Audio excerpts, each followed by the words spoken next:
I testified in the UN Security Council a couple of years ago saying we needed an independent investigation of Nord Stream. Nord Stream was blown up. I think the overwhelming evidence is the United States blew it up. It promised to do so, with Chancellor Scholz standing by the side of President Biden when he promised to end it on February 7th, 2022, in a White House press conference. And then it was blown up.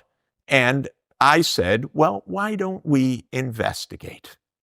Oh, the United States said, no way, that's completely inappropriate. Why should we have an investigation? Germany's going to investigate. Denmark's going to investigate. Sweden's going to investigate. I said, well, maybe NATO won't investigate itself very well. Maybe we need an independent UN investigation. Mr. Sachs, you're completely out of line.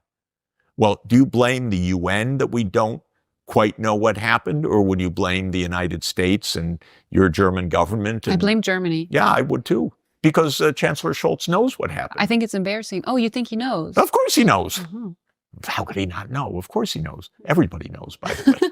Because President Biden said it, and so did so many other U.S. officials over the years. They said, we don't like this pipeline. We don't want Germany and Russia binding together. We don't In Germany, want they say it's a conspiracy, if you think that way, because they have different theories about it. It is a conspiracy. The United States conspired to blow up the pipeline.